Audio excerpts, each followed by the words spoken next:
estimated 23,650 dining establishments in New York City. Based on data from OpenTable in 2021, that means you could eat at a different place once a day for just under 23 years and never visit the same place twice. We don't know what we'll be doing or where we'll be 23 years from now, but we've decided to put this theory to the test. We have set out on a mission to savor every moment and redefine the streets of our city, stopping at every hidden gem we find along the way, as long as it's nowhere we know. I'm Anya. I'm Amelia.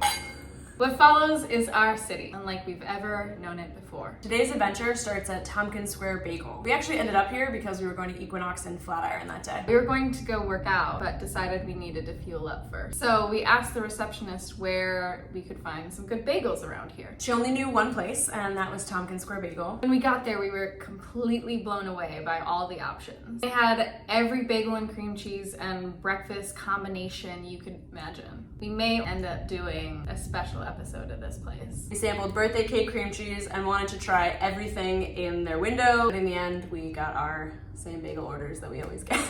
Classic New Yorkers. I got a plain bagel with strawberry cream cheese, always a winner. They say you can tell a lot about somebody from their bagel order, but I don't really know what that says about me. Maybe that I'm simple and sweet. Anyway, it was delicious. Usually I get a bagel toasted dark. I get an everything bagel toasted dark with scallion cream cheese, but I asked them when the last time they made their bagels was, and they had like a completely packed house, so they were making them every 10 minutes. If someone makes bagels that often, they don't really need to be toasted, so I didn't get it toasted and just got the everything bagel with scallion cream cheese, which is what I always get everywhere, but usually toasted dark because the bagels are not fresh enough. So what does that say about you? I think it shows, what do you think it says about me? I think it says you're adventurous with a taste for variety. Yeah? I think it makes my breath smell like scallion. Anyway, as a New York bagel connoisseur, it's important to note the thing about the toasted bagels. We were really excited about that.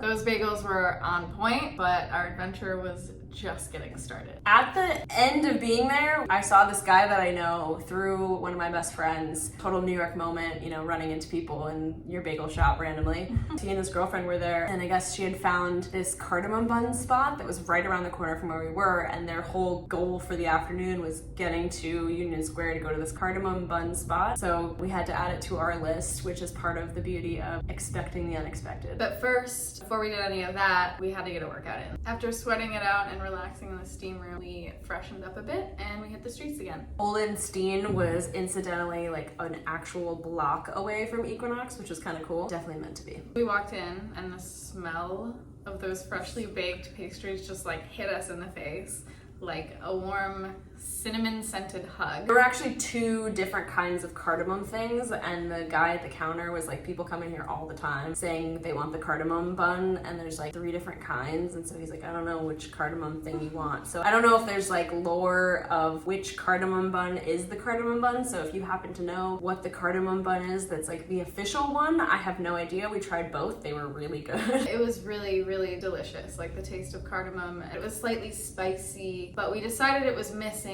one thing, and that was coffee. So Amelia took one for the team and got us some coffee. I went to get a cappuccino to add to the experience, and it was the perfect pairing. The rich, creamy coffee complemented the buns perfectly. Ole Steen, you did not disappoint. Highly recommend the cardamom buns, both of them. All of them, whatever cardamom you can find. So with our sweet tooth satisfied and our caffeine fix in tow, we were ready for more adventures. So what's next? Another couple blocks away was a store we have been to before, called Fish's Eddy. And if you've ever been there, it's literally a store full of plates. Like they have, I've never seen more plates in my life. Like plates on plates on plates on plates. There's so much footage of plates. I know that all of this space is going to be filled by all of my footage of the plates, and I will probably still have more that I didn't even have a chance to edit in because this little monologue in the middle is still going to be too long for all the plates that were in this place. Yeah, there were a lot of plates. It used to be different though. I think it used to have less plates. It did used to have less. It was more tchotchkes before. There's definitely a lot more plates. There's so many plates. It's like other kitchenware stuff, but mostly it's plates. So if you're into like quirky dishware, this is definitely the spot for you. Yeah, for either the baker or chef or just generally hoarder type in your life. Or if you want to get a pet portrait, there's like a pet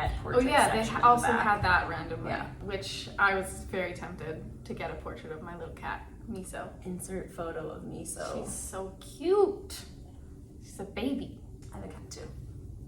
After that, we wandered over to Madison Square Park, and we found these, I think all over the city, there's kind of randomly these like things knitted onto like a lamppost. I don't know, you've probably seen that before online. Creating knit sculptures on fences and lampposts and stuff, and we saw something and we weren't sure if it was an official art installation or not. Yeah, we didn't know if it was over supposed to be there or if somebody just like knit a bunch of stuff all over the trees and lampposts. Yeah, because I think usually it's more like knitting guerrilla warfare, but yeah. Do we know that? I don't know. We did look it up. We have it. I'm gonna look it up real quick. I forgot to add that in there.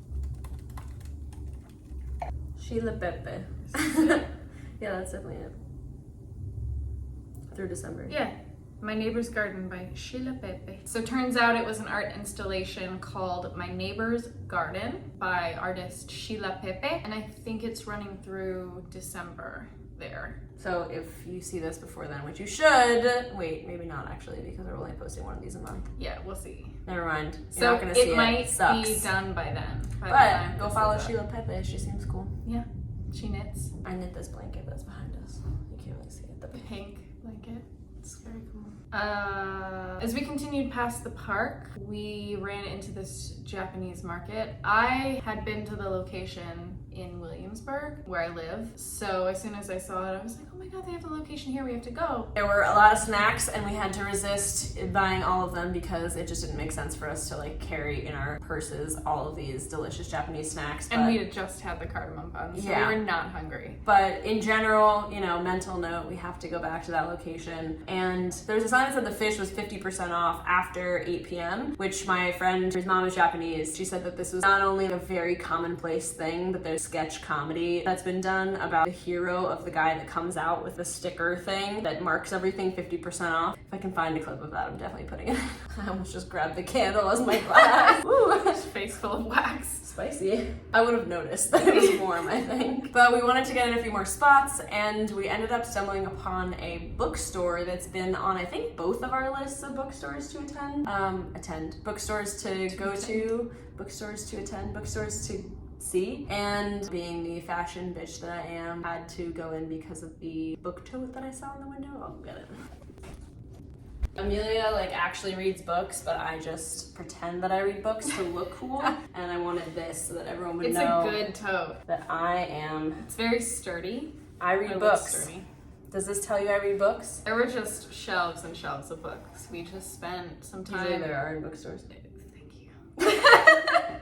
That's what you get when you have ChatGPT, right? They did their job. They knew the assignment. You know, where we met was in Paris in a writing program, and one of the like central spots there was, you know, Shakespeare & Co. So yeah, Which they have a location here. Exactly, they have a location here too. So we'll definitely hit that up. Yeah, but my sister has a book tote from Shakespeare & Co. that I got her a long time ago, and so I like the idea of incorporating these other things. We kind of don't want this to be just food and drinks and other things like that. Because there's so much more to do, and I know the stat talks about restaurants and places to eat, but I think that the New York experience is about so much more than that. We are primarily food motivated people, but we also like other things. So that wraps up episode 2 of our city adventures. We are discovering so much about our city, one hidden gem at a time. Join us next time as we continue our journey to uncover the best kept secrets, or not so well kept secrets, in the city that never Or not secrets at all. Who knows where we'll end up next?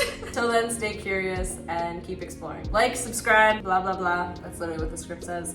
And if you have a hidden gem you'd be willing to share with us that you want us to try, leave us a comment below. We don't believe in gatekeeping cool spots, but remember to always have respect for these magical places we stumble upon. Now let's do a little...